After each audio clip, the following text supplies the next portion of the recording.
Ngayong araw ng paggawa, makakapanayan po natin ang Trade Union Congress of the Philippines, TUCP. At kasama natin ang kanilang spokesperson at legislative officer, si Carlos Miguel Oñate. Magandang umaga po. Ay, magandang umaga, Sir Igan, at sa lahat ng ating mga taga-subaybay.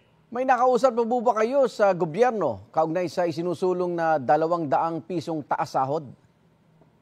Ito pong 200 peso wage hike ay finayad po una ng TUCP party list noong 2023. Ang Senado po ay nakapagpasa na ng 100 piso noong 2024 at yung House of Representatives naman po ay nakapagpasa na on second reading noong Pebrero this year at wala po ni isang congressman o congresswoman na kumontra po dun sa second reading. So wala pong objections. Opo. Kung kaya't kami po ay umaasa po dun sa commitment ng Kongreso na ito po ay ipapasa na magiging batas. Ngunit kami lang po ay nagtataka dahil 3 taon na po ang Marcos administration pero ni isa po na dialogue between the President at yung Philippine labor movement ay hindi po naganap. Kaya yan po ay isa sa aming panawagan sapagkat nananawagan kami sa ating Pangulo na i-certify as urgent itong 200 peso wage hike upang hindi lamang mapabilis kundi masiguro na ito po ay tuluyang magiging batas. So, 3 taon ang lumipas, wala pang pag-uusap sa grupo niyo at ng gobyerno kaugnay nito? Meron po kaming nakakausap sa Kongreso po, sila po yung nag-commit na ito po ay tuluyang ipapasa. Ngunit doon po sa ating Malacanang, no, sa Pangulong Marcos, wala pa pong direktang dialogo between yung labor leaders at yung ating Pangulo na yan po dati ay tradisyon na no, sa mga nakaraang administrasyon na every Labor Day meron pong dialogue. Ngunit ito po, pangatlong Labor Day na po, wala pa rin pong dialogue.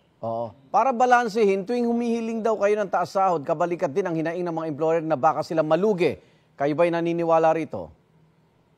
Ito po ay dumaan na sa 2 taon ng napakahabang deliberasyon sa Kongreso, sa Senado at sa House of Representatives. At ang una-una pong na-discover ay yung huli legislated wage increase noong 1989 na TUCP rin ang isa sa mga nagsulong, ay yun po ay 40% increase, hamak na mas malaki, pero wala pong naganap na malawakang inflation, unemployment at business closure. Pangalawa po, no, may pag-aaral yung Ibon Foundation na nagsasabi na ito pong 200 peso wage hike ay 9 to 15% lamang po nung kita ng ating mga employers. Yan man po ay maliit hanggang malaki, not to mention na may exemptions pa po dun sa maliliit na negosyante natin.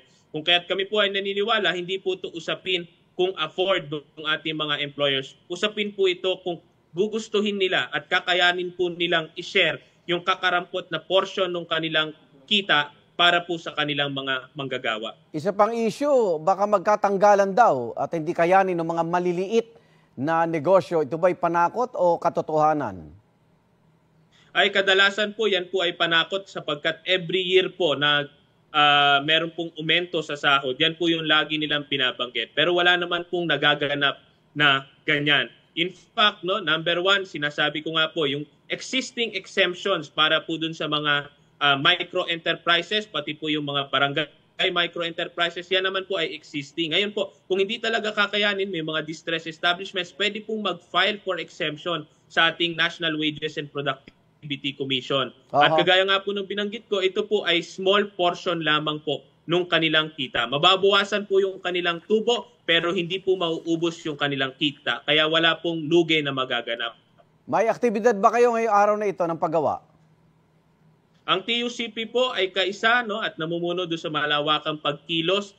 Hindi lamang po dito sa Metro Manila kung saan susubukan po kasama yung National Wage Coalition, iba't ibang organisasyong manggagawa na magmamarcha po patungong Menjola. Ngunit yung pong mga major federations din, yung Associated Labor Unions, ALU, TUCP, ay magkakaroon din po ng pagkilos sa Cebu, meron din po sa Cagayan de Oro at sa Davao po. Lahat po ang panawagan ay yung 200 dagdag sahod ay isabatas na po at ang panawagan sa ating Pangulo, kausapin po kami mga manggagawa at i-certify as urgent po yung 200 peso wage hike bill. Maraming salamat, TUCP Spokesperson and Legislative Officer Carlos Miguel Oñate. Mabuhay po ang manggagawang obrero.